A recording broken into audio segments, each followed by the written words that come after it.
Good evening. Welcome back to Stories with Pastor Macy.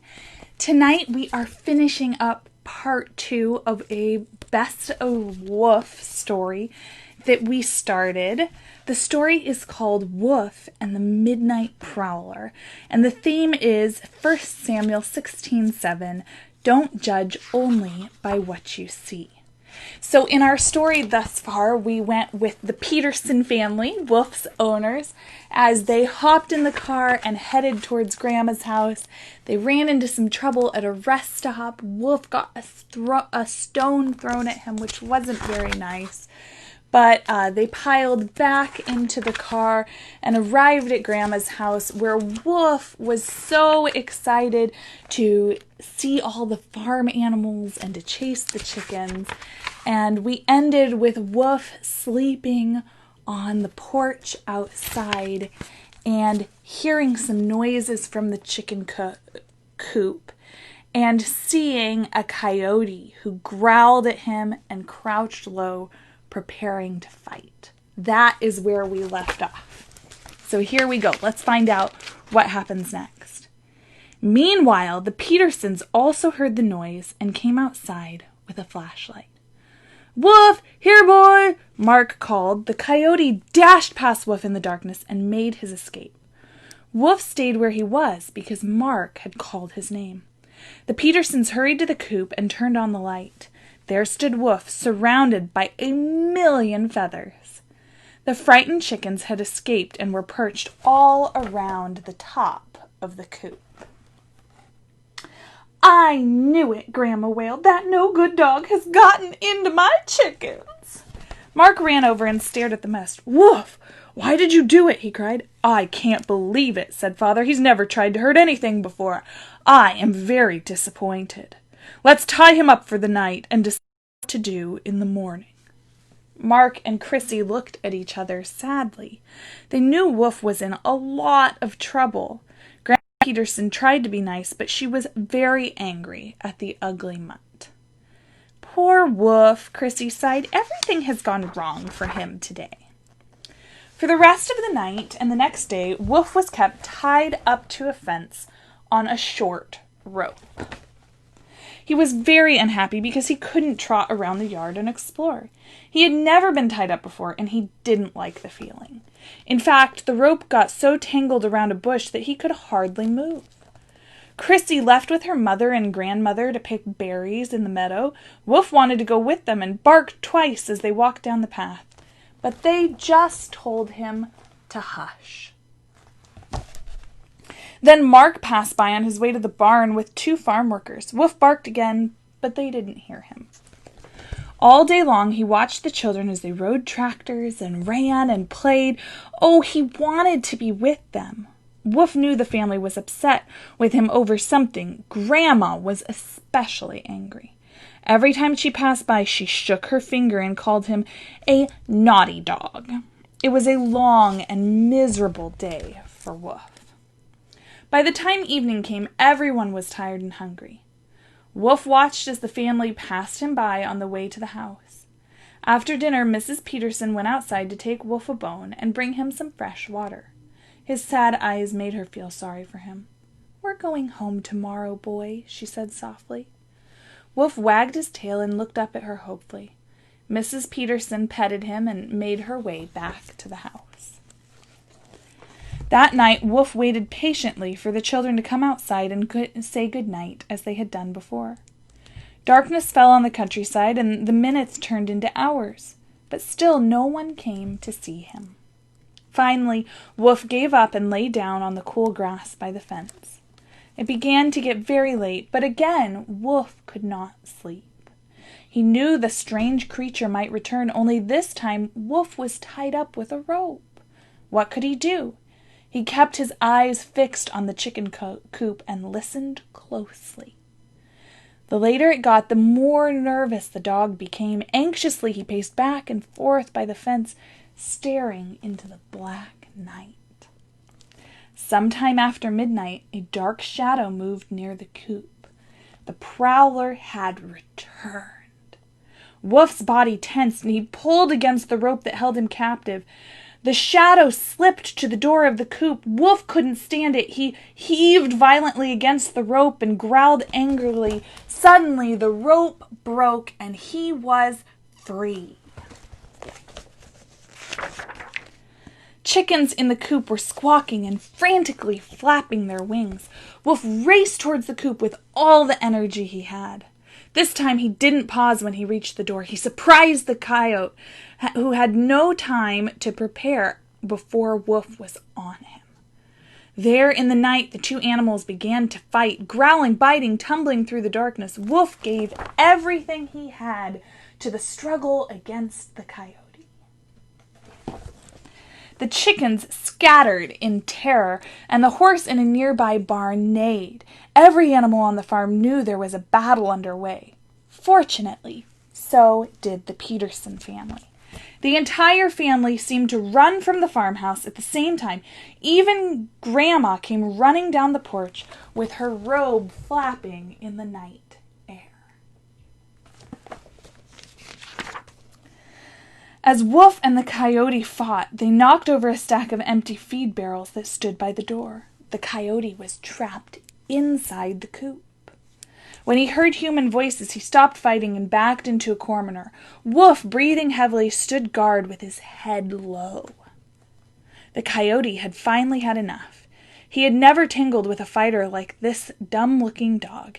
He didn't want any more battle.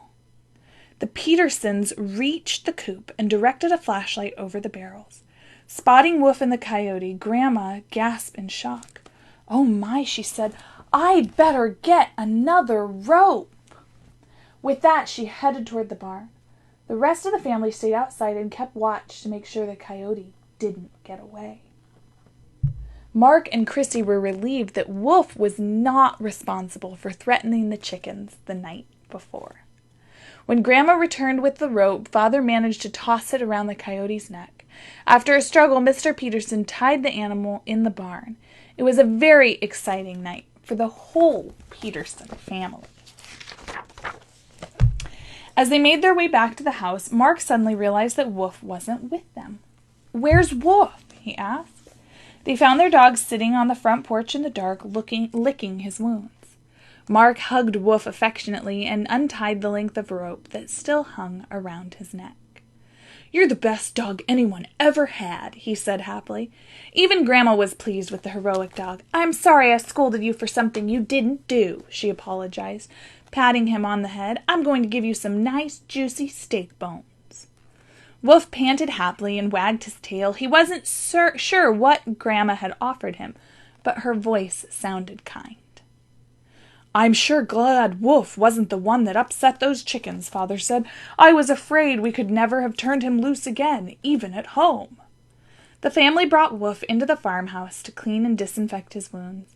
Then they fed him and gave him a warm bed in the house this time. He was very happy to be loved by the family. "Well, let's get some sleep," Father said, yawning. "We've had enough excitement for one night." The next morning, Mr. Peterson called the Department of Fish and Game to ask if they would come pick up the coyote. They said they would be there at noon to take him far away and that they would let him go there. The children and Woof played in the field until the men from the Department of Fish and Game arrived. Woof was the first one to greet them, making a dash toward their truck and barking happily. Everyone watched as the men loaded the coyote from the barn into the truck.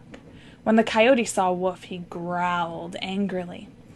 "It's all right, Woof," Mark said kindly. "There's no way he can cause any more trouble, thanks to you." After the truck left, Father announced that it was time to pack the car and leave for home. When everything was taken care of, Grandma came outside to tell them goodbye. "Thanks for coming to visit, and please come again soon," she said, hugging the children. "And don't forget to bring Woof. He's the bravest and smartest dog I've ever seen. I'd love to have him around the farm all the time." As if understanding her kind words, Woof licked her hand. "That's our hero," Mark added, giving Woof a hug. After everyone had said goodbye 4 more times, Grandma stood waving as the car made its way down the road towards the main highway. In the distance, she could see a small animal poke his furry head out the rear window and look back at her. His strange ears wiggled in the breeze. "That dumb-looking dog really is special," she said to herself. "I'll miss him." On the way home, Mrs. Peterson opened the Bible again for devotions. Chrissy suddenly thought of a story about God wanting David to be king. "Hey, remember how we learned that God looks at us on the inside and not the outside? Well, we were all judging Woof when we thought he was after Grandma's chickens. He really wasn't, but we were looking at the outward appearance." "That's true," said Father. "It's important not to judge people, or dogs, too quickly. Things are not always as they seem." Later that day, the Petersons stopped at Jake's gas station again. As they drove up to a pump, they couldn't believe their eyes. The Harper twins were at the vending machine buying soda pop. Father opened the door and intended to talk to the boys, but Woof had a better idea. He jumped out of the car and headed straight for the twins. And as the boys were putting coins into the machine, Woof ran up behind them and let out his loudest, deepest, meanest bark. The twins jumped 2 feet into the air and screamed in terror. They turned and ran to their truck as fast as they could, with Woof nipping harmlessly at their heels. Chrissy and Mark looked at each other and burst out laughing. Mr. and Mrs. Peterson had a hard time hiding their smiles, too. And would you believe, even Woof had a smile on his doggy face. That is the end of the story of Woof and the Midnight Prowler, but one of the wonderful things about this book is that it ends with some discussion questions. So let's go over those real quick. So remember, our theme for this story was don't judge only by what you see. So talking about Woof, everyone thought Woof was trying to hurt Grandma's chickens. What was he really trying to do? Did he get punished in an unfair way? How?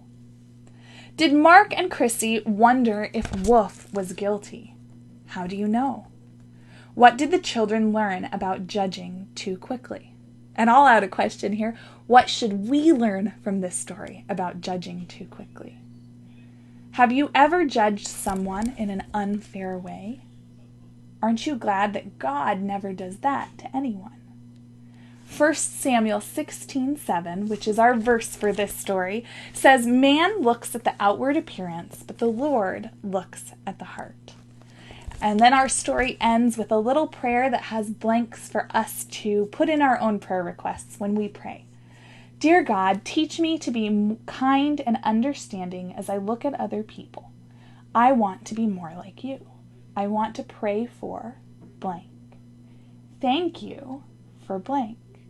I love you, God. In Jesus' name, amen." I hope you all have had a wonderful Wednesday, and I hope to see you again soon. Remember that it's not our outside that matters.